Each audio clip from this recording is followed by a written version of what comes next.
Olá, tudo bem? Paz.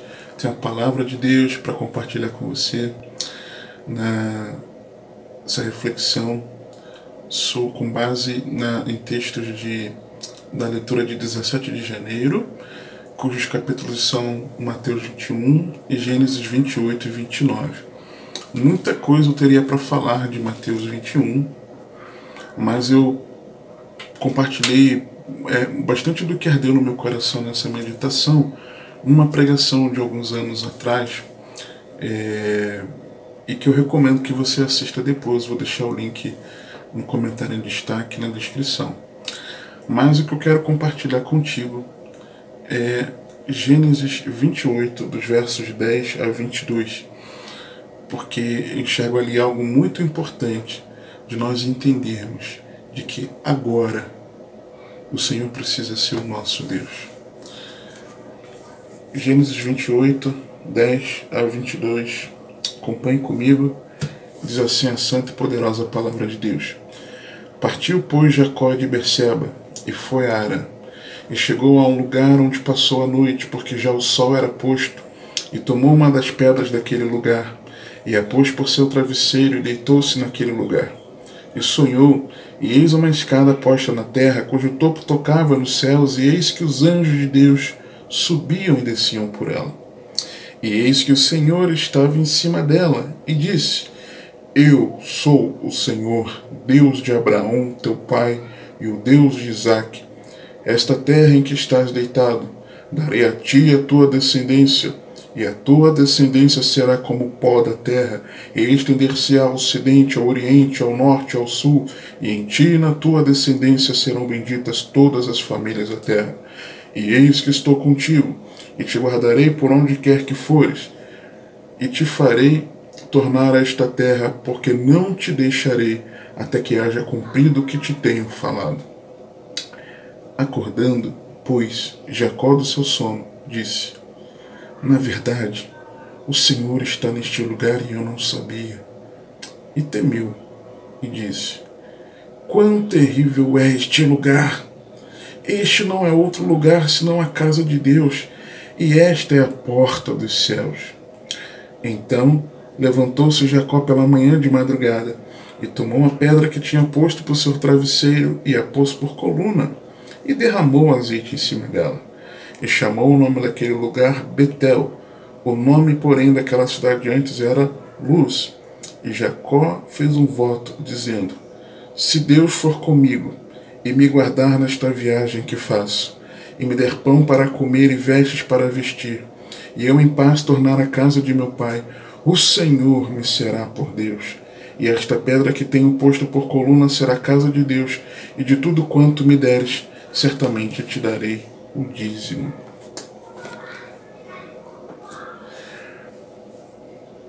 Deus se revela a Jacó no momento que Jacó estava em fuga, por conta da questão da bênção que ele recebeu de Isaque, naquela situação em que Esaú foi passado para trás. E Deus se revela a Jacó dizendo que era o Deus do pai dele, Isaque, e o Deus do seu avô Abraão. Deus se revela e disse que a promessa que ele tinha dado ao pai e ao avô, ele cumpriria, ali sobre a vida daquele homem, sobre Jacó. E que Deus o conduziria, o guiaria nessa jornada para que ele retornasse ali àquela terra, que seria a terra da sua descendência. Deus promete que cuidaria dele e o conduziria nessa jornada até que cumprisse o que ele estava prometendo. Quando Jacó cai em si, quando ele acorda, ele é gerado um grande temor no coração dele. Ele desperta e compreende que era Deus ali, presente ali, falando com ele. Ele então, quando se levanta, ele pega o travesseiro que ele tinha dormido, coloca como coluna, derrama o azeite, levanta ali, ele fica como altar e chama aquele lugar de Betel. E ele faz um voto dizendo: bom, já que o Deus do meu pai, ele está me dizendo que ele vai conduzir-me nessa jornada para que eu retorne, se ele está falando que vai cuidar, eu vou crer nisso, eu vou confiar nele. Então, se ele cuidar de mim, do jeito que ele está falando que vai cuidar nessa jornada, eu posso descansar, confiar na promessa dele, de que eu vou ter o alimento necessário e a roupa necessária para vestir. Eu vou ficar contente com isso se eu conseguir chegar ao fim dessa minha jornada indo e voltando em paz. E ele diz: e então o Senhor será o meu Deus, e de tudo que ele me der eu darei o dízimo. Sabe, cada um de nós precisa ter o seu encontro com Deus em Betel, ter a revelação de Deus sobre as nossas vidas, Deus se revelar pessoalmente a cada um de nós, o nosso coração ser iluminado com a luz do Evangelho, para que nós possamos entender a revelação de Deus em Cristo. Ali, certamente Jacó, ele já tinha ouvido falar sobre Deus. Quando Deus se apresenta sendo o Deus de Abraão e de Isaac, com certeza isso veio à mente sobre quem que ele estava falando. Quem estava falando com ele veio à mente de Jacó. Talvez até Isaac tenha contado para ele que orava insistentemente para que a sua mãe, Rebeca, gerasse filhos, né? Porque sabia que tinha uma promessa de Deus, e essa promessa de Deus da grande nação e de todas as famílias benditas na terra, a salvação em Jesus pela fé, que essa promessa só poderia ser cumprida na descendência. Se Isaac não tivesse descendência, como é que essa promessa se cumpriria? Então talvez até ele conhecesse que o pai era um homem de oração, de que o pai tinha um relacionamento com Deus, de que o pai servia ao Senhor, e até talvez o pai revelasse para ele: olha, filho, existe uma promessa dada a Abraão, o meu pai, seu avô, e tal promessa é uma promessa que vai se cumprir a partir da minha descendência. Então eu orei muito ao Senhor para que a mãe de vocês pudesse conceber. E aí, apesar de eu creio sim que Jacó ouvia as histórias das experiências do pai com Deus, Jacó ainda não era um servo de Deus. O Senhor ainda não era o seu Deus. O filho do crente não é um pequeno crente. Filho de cristão não é cristãozinho. O mesmo se aplica a cônjuges, pais, irmãos, amigos, familiares, vizinhos. As pessoas não abraçam, não aderem à mesma fé que nós, simplesmente por conviver conosco. Conviver conosco é importante para que elas tenham a visão sobre quem é Deus. Mas é necessário que essa revelação ela aconteça individualmente a cada um. O nosso papel é revelar Jesus Cristo a eles, orando para que eles também tenham um encontro pessoal com o Senhor. E eu, meditando nisso, eu me lembrava de Apocalipse 3:20, em que o Senhor falando lá com a igreja em Laodiceia, revelando como aquela igreja com tanta repreensão do Senhor se parece com a igreja nos últimos dias, a igreja no último tempo, em que o texto diz, Apocalipse 3:20, o final daquilo que o Senhor está falando à igreja: eis que estou à porta e bato. Se alguém, ou seja, um indivíduo, ouvir a minha voz e abrir a porta, entrarei em sua casa, ou seja, na casa do indivíduo, no coração, na vida do indivíduo. E com ele, em particular, cearei. E ele comigo. Então é algo pessoal, individual, particular. Então, nós precisamos ter esse entendimento. A rendição ao Senhor, ela é pessoal. No versículo 21 é muito claro isso aqui, né? O Senhor me será por Deus, porque antes era Deus de quem? Do pai, do avô. Eu me lembro aí também de Ruth, quando Ruth decide firmemente continuar seguindo Noemi e não retornar atrás, mas seguir de volta no caminho que Noemi estava fazendo no retorno a Belém.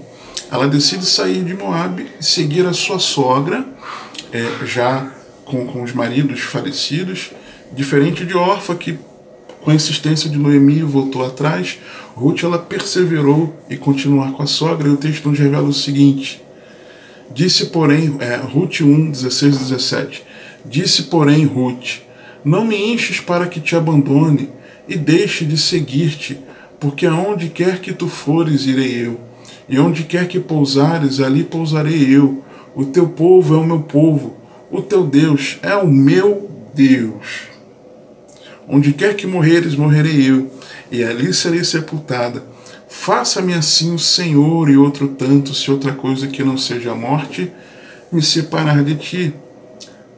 Não, o Senhor não era o Deus dela, mas por conta do tempo ali, da convivência, creio que da pregação, do discipulado, do ensino de quem era Deus, Ruth assimilou isso. Ela não só disse que, olha, não só se assimilou na cultura do povo, e o carinho ali, o amor à sogra, mas disse, o teu Deus é o meu Deus. Agora ele é o meu Deus. E o coração dela é tão lindo de ser revelado quando ela fala, faça-me assim o Senhor. Ou seja, entregou a vida dela ao governo de Deus. Em Cristo, agora nós temos Deus. Efésios 2, 8 a 13. Porque pela graça sois salvos por meio da fé. E isto não vem de vós, é dom de Deus. Não vem das obras para que ninguém se glorie, porque somos feitura sua, criados em Cristo Jesus para as boas obras, as quais Deus preparou para que andássemos nela. Portanto, já com essa consciência da salvação pela fé, pela graça, por meio da fé, portanto, lembrai-vos de que vós, noutro tempo, erais gentios na carne, e chamados em circuncisão, pelos que na carne se chamam circuncisão feita pela mão dos homens, que naquele tempo estavais sem Cristo, separados da comunidade de Israel, e estranhos às alianças da promessa, não tendo esperança e sem Deus no mundo. Mas agora em Cristo Jesus, vós que antes estavais longe, já pelo sangue de Cristo chegastes perto. Agora, em Cristo, o Senhor é o nosso Deus. Aleluia! Esse entendimento de que não é o Deus do outro, não é o Deus do meu irmão com quem eu congrego, não é o Deus do pastor, não é o Deus de A, B ou C, é o meu Deus pessoal. Eu preciso ter um relacionamento pessoal com Deus. Agora, em Cristo, nós temos Deus. E eu vejo essa expressão, nós sabemos que Jesus ele se entregou não apenas individualmente por cada um de nós, mas por um coletivo. Mas, quando Paulo fala algo maravilhoso em Gálatas 2:20, eu vejo 5 princípios nesse versículo, onde ele demonstra ali que a compreensão dele do que Cristo fez por ele. Por agora, ele tinha Deus. Agora ele era alguém salvo. Gálatas 2:20 diz o seguinte: já estou crucificado com Cristo, e vivo não mais eu, mas Cristo vive em mim. E a vida que agora vivo, na carne, viva pela fé do Filho de Deus, o qual me amou e se entregou a si mesmo por mim. Quem estava crucificado? Nós. Ele fala, eu estou. Quem não mais vive? Todos. Não, ele está falando dele. Cristo vive em todos, ele está falando vive em mim. A vida de quem que na carne, como é que se vive? De todos? Não, está falando que ele vive pela fé do Filho de Deus. Ah, o Filho de Deus amou o mundo? Sim, mas ele está falando que o amou, me amou e se entregou por todos. Ele está falando, não, se entregou a si mesmo por mim. Ele sabia do coletivo, mas ele ali estava expressando a sua compreensão de que foi por ele, indivíduo. É essa compreensão que você e eu precisamos ter, de que Jesus precisa ser o nosso Senhor pessoal, nosso Senhor e Salvador pessoal para sempre, nosso, de indivíduo, individualmente, o meu, o seu, individualmente, pessoalmente. Cada um individualmente precisa saber que Jesus te ama. Quando o texto diz aqui, o qual me amou, e eu me lembro de João 13:1, de que Jesus, o texto diz, ora, antes da festa da Páscoa, sabendo Jesus que já era chegada a sua hora de passar deste mundo para o Pai, como havia amado os seus que estavam no mundo, amou-os até o fim. Jesus nos amar até o fim significa que ele não desistiu de ir à cruz. Eu, pessoalmente, compreendo que Jesus fez isso por mim. Você, pessoalmente, compreende que Jesus fez isso por você? Você sabe disso? Que ele te amou até o fim? Eu sei disso, que ele me amou até o fim. Segundo, nós precisamos compreender que ele se entregou por nós. Eu preciso saber que ele se entregou por mim, compreender, e você compreender que ele se entregou por você. Quando o texto fala na parte final, e se entregou a si mesmo por mim. E eu me lembro de Gálatas 1:3-5. Graça e paz da parte de Deus, Pai e do nosso Senhor Jesus Cristo, o qual se deu a si mesmo por nossos pecados, para nos livrar do presente século mau, segundo a vontade de Deus nosso Pai, ao qual seja dada a glória para todo sempre. Amém. Você compreende o porquê de Jesus ter se entregue por você? Que era por causa dos seus pecados, que faziam separação entre você e Deus, que estavam te mantendo em rota de colisão com a ira de Deus, te mantendo num estado de condenação eterna. Você é prisioneiro, aprisionado nesse presente século mau. Você compreende isso? Eu compreendo isso. Terceiro, é necessário que individualmente nós tenhamos fé em Jesus. E ter fé em Jesus, Romanos 3:23-26, nos expressa a correlação de ter fé com o que Jesus fez, se entregando por nós. Porque todos pecaram e destituídos estão da glória de Deus, sendo justificados gratuitamente pela sua graça, pela redenção que há em Cristo Jesus, ao qual Deus propôs para propiciação pela fé no seu sangue, ou seja, pela fé na sua obra redentora, pela fé em ele ter se entregue a ser crucificado por nós, para demonstrar a sua justiça pela remissão dos pecados dantes cometidos, sob a paciência de Deus, para a demonstração da sua justiça neste tempo presente, para que ele seja justo e justificador de quem? Daquele que tem fé em Jesus. Você precisa ter uma fé em Jesus. Eu preciso ter fé em Jesus.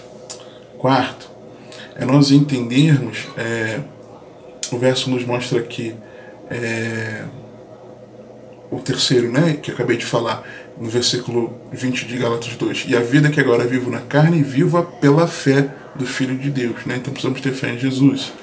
Quarto, quando o texto diz, já estou crucificado com Cristo.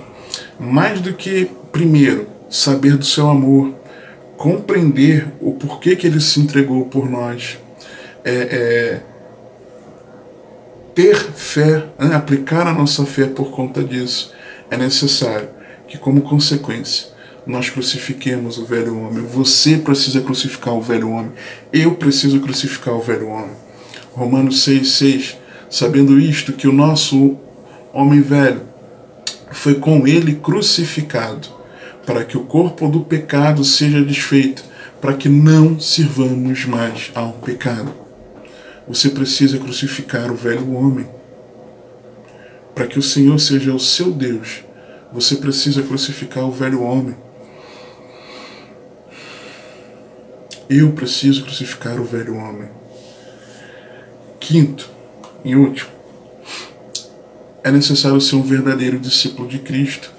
Para que o Senhor seja o seu Deus, para que o Senhor seja o meu Deus, você precisa ser um verdadeiro discípulo de Cristo. Eu preciso ser um verdadeiro discípulo de Cristo. Atos 11, 25, 26.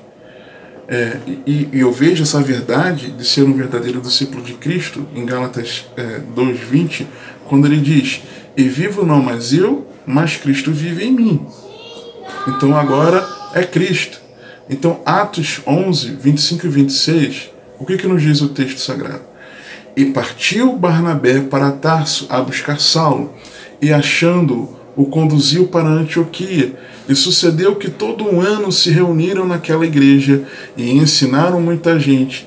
E em Antioquia foram discípulos pela primeira vez chamados cristãos.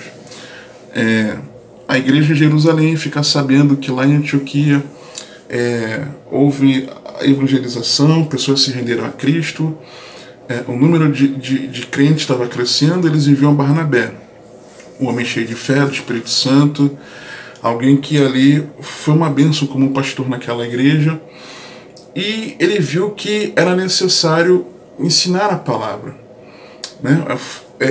Discipular aqueles irmãos. O que ele faz? Ele vai até Tarso para buscar Saulo e o conduz a Antioquia. Lá eles ficam todo um ano reunidos ali com os irmãos e ensinando. Por conta, a partir deste momento, os discípulos foram chamados pela primeira vez de cristãos. Por quê? Porque eles eram parecidos com Cristo. Porque eles eram imitadores de Cristo. Porque agora não era mais a vida de cada um, mas Cristo vivia neles. Você está entendendo? 2 Coríntios 5, 14 e 15. Porque o amor de Cristo nos constrange, julgando nós assim, que se um morreu por todos, logo todos morreram. E ele morreu por todos, para que os que vivem não vivam mais para si, mas para aquele que por eles morreu e ressuscitou. O Senhor é o seu Deus? O Senhor é o meu Deus? Que o Senhor te abençoe e te guarde, que Ele te conduza e governe a sua vida, porque você tem acesso.